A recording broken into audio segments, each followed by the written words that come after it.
Hi folks, welcome to the Prepared Homestead. This is Travis. Thank you all for stopping by to watch.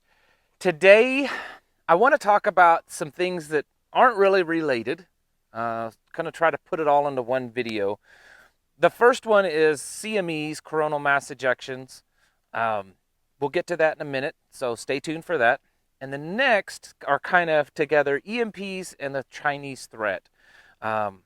I know some of you might be saying, well, what does that have to do with all this stuff that everyone, including yourself, has been talking about over the last few weeks? Just stick around and hopefully I can make some sense and, if nothing else, be entertaining. But hopefully you can learn a little bit from what I have to say today. Before we get started, if you would not mind to click the subscribe button and the little like thumbs up for the video. That's one of the few ways that you can help me combat the YouTube algorithms. They like to censor content such as this. In fact, if you've not seen today, they made the announcement that they will, from here on out, absolutely ban, no warnings, nothing. They will remove all content referring to the 2020 voting thing as FRAUD, that even if those words are spoken, that it will be completely deleted, removed, done.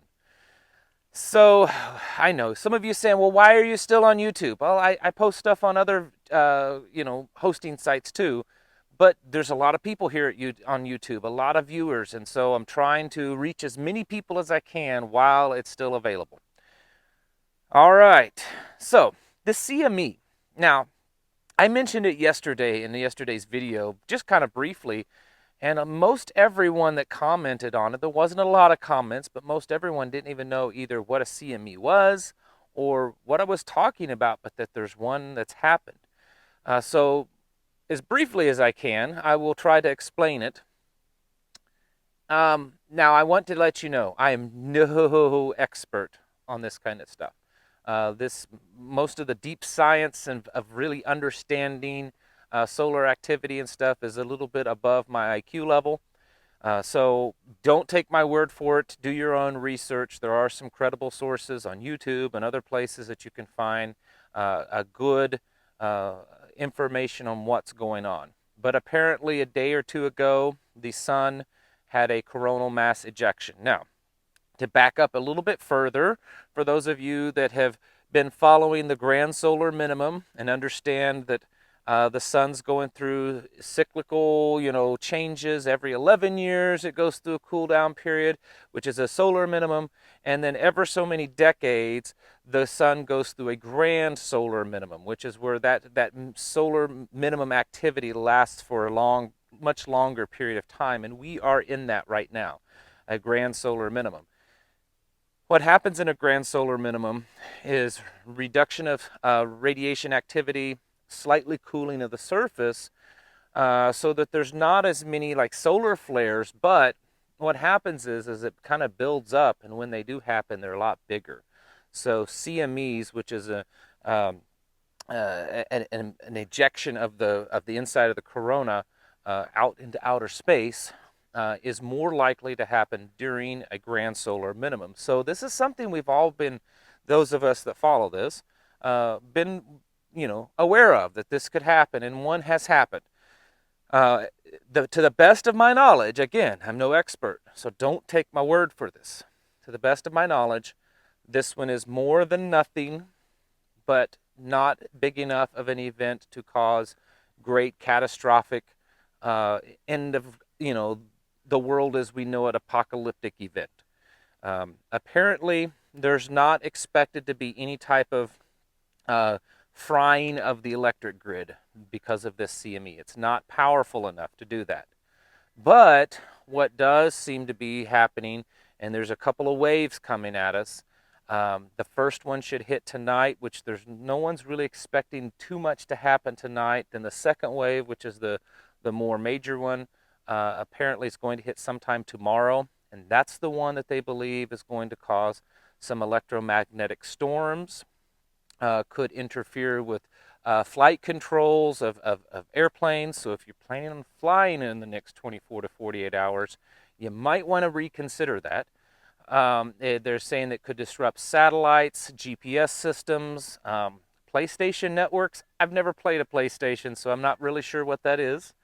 Um, they're talking about, if it's bigger than what they're thinking, it could be definitely more disruption than in the satellite networks, internet, anything that goes through satellites, which today a lot of stuff goes through the satellites.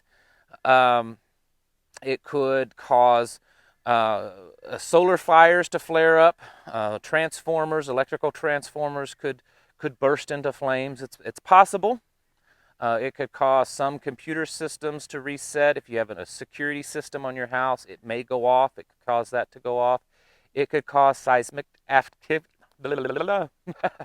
Seismic activity here on the planet, so we could see some earthquakes happening tomorrow. Um, Everything that I am reading saying that they're not expecting it to be extremely catastrophic, but because um, the uh, the Earth's electromagnetic kind of shield, I can't think of the word, it slipped my mind, around the planet, it has weakened. My goodness, I'm getting old. I'm forgetting things. But anyways, that it's because of its weakened around the planet, it could cause some disruption. It could, do some things that could be, disruptive to society, although they're not expecting it to be drastic or catastrophic. So, what does that mean for you and I? If you're traveling and you're planning on using your GPS a lot tomorrow, maybe you should have a backup plan, like an actual map, which as a preparedness-minded person, you should have on you at all times when you're traveling anyways. Like I said, if you're planning on taking a flight tomorrow, I don't know. I don't think I'd be flying tomorrow just in case. Um, it remains to be seen. I mean, we'll find out tomorrow, I guess, how bad it's going to be. I don't think it's something to panic over. So I just wanted everyone to know this isn't something that I would say that we should panic. I'm hoping that it will be enough that it can be a learning experience for us, that we can kind of see, okay, this is what could happen. Because so much of everything in our lives is connected to electronics, computer, digital world. Something like this, or an EMP, could definitely hurt us much worse than it would have 20, 30, 50, 60 years ago. It is, even a smaller one, I think, is more dangerous anymore because there's so much of our existence is highly dependent upon the digital world. But again, the sources that I have looked into, they're all saying that this could be a moderate event, but nothing catastrophic. So I just wanted to bring that to you. Now, moving on to the other things. EMPs, I threw that out there because, well, it's kind of like a CME, like a man-made CME in a way. And, well, China has one. They have super EMPs. And why do I bring up China? I know that in a lot of our minds, China hasn't really been on the radar. I understand that it gets blamed for the cerveza bug COVID-19 84 that's going around. But regardless of what you think of that, they've not been really much, there's been a lot of other stuff going on. Great Reset, the whole debacle at the voting booth. I don't even know how to say it. They've listed all these words that YouTube says you can't say anymore or you're going to get deleted. So I'm trying to figure out some kind of code word so that I can at least mention it in passing, because no one really knows how drastic they're going to be in this banning thing. So bear with me if I try to come up with code words. Anyways, that's all been in the forefront of our focus, right? China has not been a huge focus for most people, but you must remember that for most, preparedness-minded people, patriotic, kind of in the know, awoke people, China has always been considered a great threat to us. Now, so where am I going with this? We talk about on here, it's been talked about on other YouTube channels, it's been talked about by a lot of more prominent mainstream TV personalities, Glenn Beck, Tucker Carlson, folks like that, that if this voting thing is overturned by the courts and Donald Trump remains president, that there could be a lot of civil unrest. We've talked about that. It could spark civil war. It could spark, martial law could be enacted. All these possibilities. But no one's talked about what, or at least not too much, what would happen if that scenario takes place? What about external threats? Have we really considered what external threats might do? And the reason why I'm bringing this up is because over the last few days, there's been a lot of information. Not that it's surprising to you and I. It's just been more confirmation more than it's information. Confirmation, maybe that's the word I should use, of China's involvement. There's been video footage, photographs. There's been more hardened evidence of China's involvement in manipulation.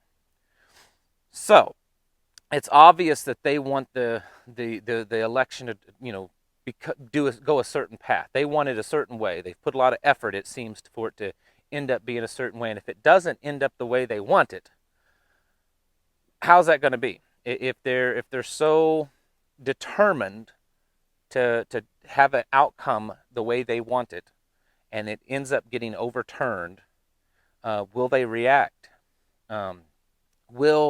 If Donald Trump remains president, because of finding out even more of how they have, tried to get him out of office, would he react even more so? So the point is, and I'm trying to say, this is so hard. I've really got to think about this. This is so hard to talk without getting banned because YouTube is being, absolutely ridiculous. My point is that once the dust kind of settles here, are we how close, how likely are we at looking at some type of conflict between us and China? I was reading today that there's been some documents leaked out of Canada that Canadian Prime Minister Justin Trudeau has signed some type of document agreements allowing Chinese troops to be placed on the Canadian border. Most of us have suspected this. There's been a lot of leaked information over months and years that Chinese troops have been in Canada, but this is pretty confirming evidence that in fact there are troops in China.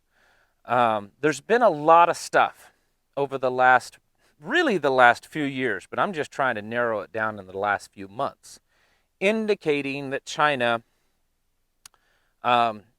is ramping up their efforts to kind of knock us down. That's why they're pushing this Paris Accord big time, because it creates an unfair playing field in the market between us and China. They don't have to abide by it for a long time, and we do. We are each other's biggest competitor in the global economy. But I think it's much more than that. They don't want to just control the global economy. They want to control the global currency. They want to control the globe. They want to be the new world leaders. And the only thing that's preventing that is the United States. So how determined will they be to eliminate that threat or that stumbling block that's preventing them to be the global, world leader in virtually every aspect? Because it seems apparent to me that they are very serious about this, to the point that they're trying to manipulate elections, potentially YouTube, that they are trying to, interfere, it looks like, in a lot of ways. I mean, we don't know 100%, but it looks like that they're trying to really get involved more so than possibly in the past. So how do we prepare for this? Is it easier to prepare for an internal threat as it is opposed to preparing for an external threat? I don't know. I do think that China is a threat. I think that, they're very methodical. They like to plan for things for long-term You know, they were probably planning for this kind of stuff a century ago, at least decades ago. And everything to them is a very slow-paced chessboard. And Americans are very instant gratification. We want it now. We plan on things now. We can't even plan a federal budget that lasts more than a year. You know, let alone plan the outlook for global geopolitical interactions and stuff over the next few decades. So they have an advantage over us because of that. And I think that the threat of China is of a concern. And I think that also the fact that somewhere between, depending on what numbers you look at, and I've tried to find hard numbers and they just don't exist as far as I can tell, but probably somewhere between 50 and 75% of general goods sold in the United States somehow, some way come from China. And especially medicines and a lot of stuff. A lot of stuff somehow comes from China, whether it's the components are manufactured, the raw components, the raw materials, whether it's put together, whatever it is. I mean, they even take chickens that are raised in the United States, ship them to China to be processed, to ship them back here to be sold. It's insane. They really, you know, they really have a lot, way too much control over us. And if they wanted to exert that control, they own so much debt. They could hurt us if they wanted to. They really could. And so I think the question is how will this, if this plays out differently than what the mainstream wants it to, this whole election thing, if it plays out differently, how will that affect this relationship between us and China? And will they become even more of a threat? And I believe the answer for me is yes. So that's another thing that we have to think of all the stuff that we're preparing for. That's why I keep telling people, don't prepare for just one thing or one event. Just prepare yourself for the absolute worst case scenario of everything. And then you're just going to be better prepared in general.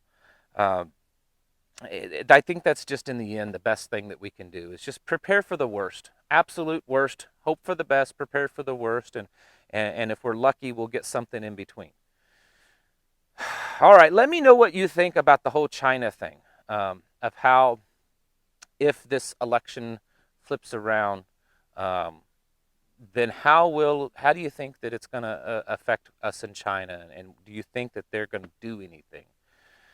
All right, folks, thank you all for watching. I'll catch you in the next video. Hey, prepared homesteaders, as you are stocking up on your rice, beans, canned food, dry foods that you certainly need to be stocking up on because of the Great Reset New World Order that is upon us, I want you to consider stocking up on a few other items that really diversify your food preps. This is some stuff from Ready Hour Food that is amazing freeze-dried food, really, really good quality stuff, tastes amazing. It comes in the Mylar bags and the tin cans. You can buy a whole bucket of it over on preparedwithtravis.com. That's preparedwithtravis.com. If you buy a 4-week supply bucket, you get $100 off. And man, you cannot go wrong with this stuff. It's not the only thing I would be prepping up, but it certainly is good to add it to your preps to give you all the different options, flavor options, not just beans and rice and some canned food. This stuff lasts 25 to 30 year shelf life, and it's real easy to cook it with just some hot boiling water, and you'll really enjoy the flavor. It's very high quality stuff, especially for what you pay for. But go over to preparewithtravis.com and pick you up some Ready Hour food to prepare for what is coming.